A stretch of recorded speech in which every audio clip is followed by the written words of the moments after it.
All right. Well, you know Haha. what time it is. You guys see the title. We said this video was coming, and it is here. Time to show our appreciation to the new Hall of Famer, Donald Cowboy Cerrone. I know this one hits home for you, RJ, because this is your guy. This is one of my guys. I mean, he's been one of the guys that was relevant when I started watching, and he's been relevant up until the day he retired. I mean, newer fans of the sport might see him as the guy who lost, I don't know, 6, 7 in a row at the end of his career. But first of all, those were all top 5, top 10 guys Yep. in the world. So literally fighting the best of the best up until the day he retired, and just putting on like absolutely show-stopping fights from day one. You know what I mean? This guy, he's a fan favorite, always has been. One of the most exciting guys you could possibly watch. I don't know if you want to get into some of the stats or if you want me Where to. where do we even begin with this? Here, I mean, let me just start. you start us off. I'm gonna read some notes that I took. Okay, over 3 different sports. We're talking professional boxing, professional kickboxing, and professional mixed martial arts. This guy has 85 fights. Okay, And so I'll add to that, he had Muay Thai amateur Muay Thai fights. this guy's probably fought well over 100 times. Like, what an absolute, like, that number is just crazy. Unreal. Like, to think about how many times you have to go through a fight camp, walk through the curtains, get into a cage or a ring, and fight another man. To have nearly or over 100 fights is just, it's crazy. Uncomprehendable. Most people never do it once. So just put that into perspective. Out of those 85 professional fights, 64 wins, and 46 of them come by stoppage. So we're talking almost Oh, 50 men he's made either go to sleep or give up while he was in there with them. Okay? He's held an MMA title. He's held 4 different kickboxing titles. Okay? Again, I'm sure you have some of these same notes, Tyler, but I do, he's probably. got third most fights in the Yep. UFC, second most wins in all of the UFC, second most finishes in all of the UFC, most bonuses in the UFC, second most wins in lightweight, third most finishes in lightweight, most knockdowns in the UFC, most fight of the night in the WEC. I mean, give me a break. This guy, in the beginning of his career, went 7-0 in the Ring of Yep. Fire. All submissions. Finished every single one of them, won the belt. That's how he started his career, okay? Came over to the WEC, he had 10 fights. He went 6-3-1. 4 of his wins were by submission. One of his losses was a split decision in a title fight against Jamie Varner, who later on in his career, he avenged that loss. The other 2 losses were to Benson Henderson, who's a legend in his own right. I mean, Later in his career, avenged that loss. got that back. Right. So now we're already like 20 fights deep, and he's avenged every loss he's ever had, and they were only for titles. Okay. Let's see. He's had 38 fights inside the UFC. Okay. What do we got here? His first, and this, if this piece right here doesn't just tell you about everything you need to know about Cowboy Cerrone, his first ever fight in the UFC was a short notice fight. Of course it was. And not only did he win, but he got the finish. This man's grandfather was in the hospital and actually died the night of his fight. I don't know if you knew that. Dude, I didn't know that.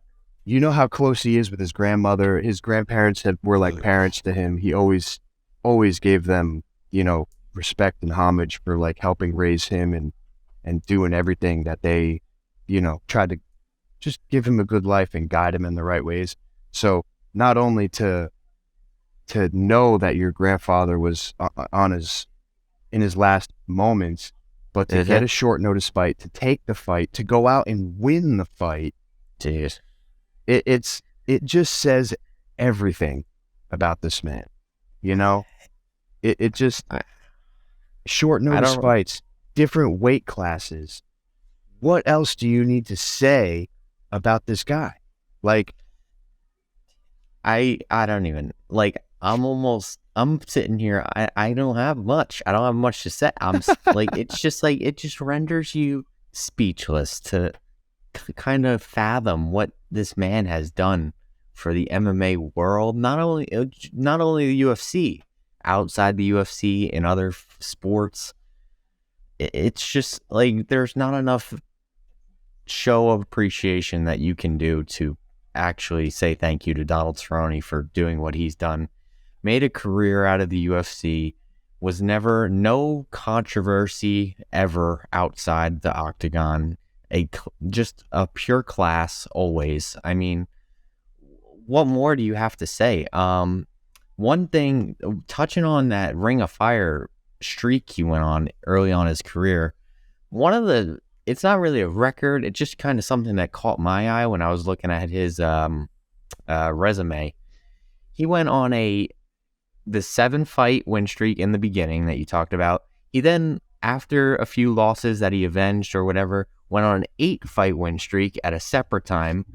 Had a few losses in between, whatever. Then went on another 6-fight win streak after that. Yeah. That's three UFC careers for some people. For most people, absolutely. And I remember the last one that you're probably speaking of was my favorite, because it's like you said, that in itself is sometimes an entire career for some people. And when he had his son, his first kid, he went on a rampage, just kicking people in the face and putting them out, man. Like, this was, in a lot of people's eyes, this was like an older veteran Cerrone who was probably on the back nine of his career. And he comes in and he's just lighting up these young cats, like, and made basically another run for himself. He stamped himself at the top of the division. I'm sure you have a list. Let's go through some of the wins that Cowboy Cerrone has had just in the UFC.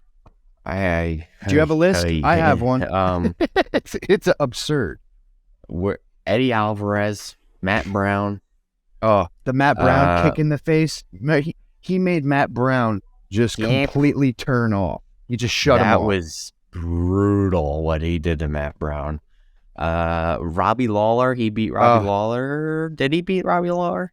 What do I have here? I think he actually lost to Robbie Lawler. He lost to Robbie Lawler, but I mean, no, it's okay. I mean, either way, who cares? That's a former champion, and Robbie Lawler is one of the most dangerous people ever. You're talking about the Robbie Lawler that knocked out a lot of people. It's Robbie Lawler, man. So, like, that's no shade. I'm not going wins here. I kind of just put his resume of who he's fought. Did you know he fought Wagner Rocha at one point? Yes. I didn't know that. Incredible, man. He's fought everybody. Are you kidding me? Yeah. I mean, just legends of the game, man. Legends of the game. I even made note of just who he's lost to. Like, because people will be like, oh, man, that guy lost how many times? It's like, okay. Hold on a minute. Hold on a second. Lost twice to Anthony Pettis, former WEC, former UFC champion. Yeah. Lost to Conor McGregor, former 2-weight division champion. Lost to Justin Gaethje, former interim lightweight champion. Lost to Tony Ferguson, which was a little bit weird. Remember, he blew his nose and his eyeball flew up. But that was prime El Cucuy. And not only that, it was a great fight. It was such a fun fight. Like, oh my goodness, that was like Ferguson and Cowboy together. Like, that was a crazy moment. So, also interim lightweight champion. Lost to Leon Edwards, the current welterweight champion. I was going to say that one. Yep. Lost to Darren Till, who's fought at 185, 170, like absolute monster. Lost to Robbie Lawler, former 170 champion. Lost to Jorge Masvidal, current BMF champion of the world and savage fighter. Lost to RDA twice. Former UFC lightweight champion. Lost to Nathan Diaz, who we all know. Nate Diaz will fight anybody. It's the only guy on the entire list that wasn't a current or former champion of the world. So, just think about that. That's it. That's absolutely absurd what this guy has done. Now, just because I have it all written down here, you ready for this? He has wins over Charles Oliveira, champion. Melvin Gillard kicked him in the head. Evan Dunham, Edson Barbosa, Jim Miller, Eddie Alvarez, another former champ. Miles Jury. Let's talk about that Miles Jury fight. Miles Jury was supposed to be this undefeated, up-and-coming, savage, good on the ground, had a bunch of stoppages. Cowboy beat him up. He took his lunch money, bro. He straight up bullied Miles Jury, knocked him down. Remember, he was winding up and kicking his legs so hard. Dude, that was brutal. We got Benson Henderson eventually took that win back. It was a little bit of a weird, that was a close fight, but still got the win. Head kicked John McDessie. Cowboy Oliveira. Remember that was a cool thing because it was the Cowboy versus Cowboy, and Cowboy Oliveira at the time was running through people, getting finishes. Beast. Patrick Cote. I believe Cote fought at light heavyweight at one. Rick Story. That was the one where he hit that slow motion. Boom, boom, boom. The iconic combo. If you've seen Cowboy Cerrone, you've probably seen that video for sure. At least once. That one's in the highlight reel. Matt Brown turned his lights off. Yancy Madero stoppage. Mike Perry stoppage. I think that going back to that 6-fight win streak. I think that was the first time he had his son, who was, I want to say 4 months at the time. Mike Perry. That was the first fight that he had his son there. And when he went for that armbar, you saw a look in his face like Mike Perry was attacking his son. I feel bad for Mike Perry in that fight when I and you remember he looked at his wife and he went, "Bring me my baby. Bring me my son." And he held him up, and once he had his kid, he was able to kind of he relaxed again. Smile, He was smiling and holding his kid and tipping his hat and poor Mike Perry. Just it didn't matter who was in that octagon that night. Somebody that was just a classic moment for me. Yeah, it was beautiful. We got Alex Hernandez. Remember how much shit Alex Hernandez was talking on Cowboy?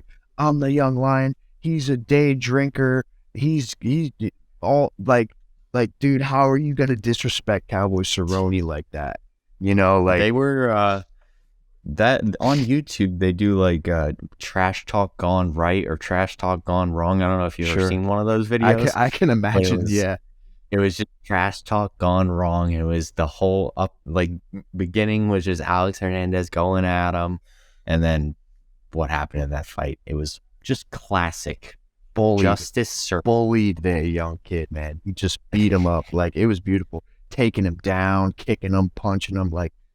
Cowboy, and still, the list isn't even over. We still got we're not done. Dude, we got Al Iaquinta. We got, this list of fighters that this guy has fought. You're talking, this is almost 3 generations of fighters. I mean, he took out the old guys, the guys that came up with him, and the guys of the new generation. He fought everybody, man. Just a list of champions and future Hall of Famers. And I mean, towards the end of his career, even he was training at his own ranch, you know what I mean? Yeah. He just you do a lifetime of martial arts. I'm sure people that are good enough to coach you. He was with Jackson Wink, went for a really long time and fighting with Jones and Holly, everybody down there in Albuquerque, and you know, and he's just like known as like that wild man. He just wants to ride horses and quads and shoot guns and drink beer. Like he's just like a regular guy that you'd want to hang out with, but he just has that thing in him where he'll just go fight anybody, anytime. A lot of these fighters will say anybody, anytime, anywhere. Yeah. Cowboy is one of the rare few that really, truly meant it. And hats off to him. I don't know about you, Tyler. When I saw, again, because for everybody that didn't watch our other video, I watched the fights this weekend in a crowded casino, and I couldn't hear anything. And I'm like, there's a little Cowboy highlight. And then they flash the camera to him, and I go, holy shit, they're putting this guy in the Hall of Fame. Like I knew what was happening. And when I saw him take off his hat and everybody stood up and was applauding, and he almost mouths like, oh fuck, man. Like, yeah, and you see him get a little teary eyed, and he took his hat off. Bro, I got a little emotional, man. It's like, it I pulled remember on the heartstrings. It did, man. And I remember when he was fighting, like, you don't want to see a guy like that lose. So No. The end of his career was getting a little hard to watch because you don't like to see your favorite fighters like catch beatings.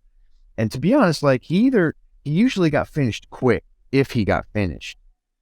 It wasn't usually like he got the crap beat out of him. It was more just like he got hit with a liver shot and folded, or his eye blew up. Like, yeah, whatever it was, like it was never like he was completely, he was no punk ever in his career.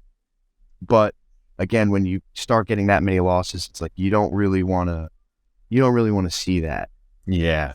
But even when he retired, you're like, a piece of MMA just walked out the door, like a solid like staple in this sport, Just yeah. I was listening to it. Like I had these headphones on because I was here watching it. Man, with like the sound and all that going on, it really just gotcha. You had the commentary team just speechless. Like Paul Felder, a close friend of his, you could see him getting like pretty emotional, and it was just like, man, this is really happening, and this is well deserved. Yeah, since last night, I actually went back and watched it again with sound, and just to even see like the fighters that paid homage and gave him some respect and just some nice words. You had the Gaethjes, you had the Fergusons, like, and those are the fighters. Like those are the guys who really know what's up, Yep. And even McGregor was in there. I forget who else was in the video. Ally Quinta. Just like some people who have fought him, and they're like, man, coolest guy ever, bad ass mother, just like a bad dude, and coolest guy, man. Like, it just makes me so happy to see a guy like that get basically what's the ultimate honor and respect in our sport, man. It's really, really cool. He deserves his own wing in that UFC Hall of Fame. He And deserves his own wing. Anderson Silva deserves his own wing. We didn't. I was thinking we didn't do a video for Silva, and we could do that too, because if you guys want that, we can give it to you. Yeah, because another legendary career. He just got put in the Hall of Fame as well. Like, there's some. It's funny because sometimes you're like, well, how come this guy's in there? How come these guys aren't in there? Like the Hall of Fame, they kind of just there's no like rhyme or reason. Yeah, they just sort of put people in when they feel like they want to put people in. But Cowboy Cerrone is one that no one will ever question. Should not be negotiable. It's not. Yeah, it's just there. You don't need to prove a thing further if you're Cowboy Cerrone. Like, you are an absolute legend. His runs, plural, will go down in history forever, and it's a beautiful thing. He started his MMA career in 2004. Oof. I was 1 year old. I was 1 year old. Yeah. Just to put that in perspective, Oh he's been man. fighting for a little while. Yes. Yes. I 2001. What was I? Was what Sorry, was that? Cowboy. I didn't want to do that to you, but I just for think reference. I was like 12 or 13. But oh my goodness, man. Just a legend, down to earth guy. I mean, just like you see videos on like social media or whatever sometimes of them like outside the sport, and you could tell some fighters kind of like big fighters kind of let the fame and everything just get to them. Cowboy never changed. He's been the same Cowboy since day one, and that's what you love about him. 100%. Cowboy hats, Budweisers, just wanted to have fun, man. Just like a good time. Like, you just want to have a good time, and you're just a badass dude, man. What if oh man, one of my favorites, when he was doing the McGregor fight and he came in, he had like a trench coat and some boots, and Connor commented, he's like, Connor was trying to talk shit, and he was like, man, what kind of boots are those? And he's like, were those crocodile or something? He's like, anaconda. He's like, God damn, man, those are cool. Like, even Conor McGregor was like, dude, those are cool boots. Like, you know? He's like, what a G, man. I love it. It just, I love it, man. I love Cowboy. I'll always love Cowboy. I always remember watching his fights. I can't believe, just looking, I got 3 pages of notes, and I didn't even touch nearly everything in this guy's Yeah, I career, mean, but we wanted to keep this like relatively short, but we could have easily went 5 pages of notes. yeah, man. I got 2 pages as well. I mean, But 38 fights just within the UFC. I probably watched every single one of them. Like, y- you know, and it's just what a career. what a Love you, career love and you, what a Cowboy. stamp on a career. Yeah, respect to Cowboy Cerrone. Hats off, because you did it right. Cowboy hats off. Yes, ye Um, fucking haw. that's, I mean, we could keep going if we really wanted to, but I think we got the point across that Cowboy Cerrone is a legend of mixed martial arts, combat sports in general, actually. Um, Congratulations on your inductee to the Hall of Fame. Obviously, you deserved it. That wasn't a question, but just to see it, thank you from myself and all the fans, and I'm sure everybody else that's ever seen you fight. Thank you. Um, Yeah, that's all I got. I mean, that's not all I got, but I'll cut myself off there. yeah. I mean, I think we said it. Salute to Cowboy Cerrone. I hope, like, enjoy your retirement. Enjoy all the shenanigans you do outside, because he does some shenanigans. I saw some videos. He likes to have fun. Oh yeah, So man. He's always been a enjoy your wild man. life. Hope you have a happy and healthy life, and the kids, and maybe we get some Donald Cerrone kids coming into the UFC soon. I won't rule it out. We'll see if they go down that path. But that's all we got. Shout out Donald Cerrone. Enjoy retirement. We'll see you in the next episode. Salute. Peace. Like, comment, and subscribe. Peace. Yep.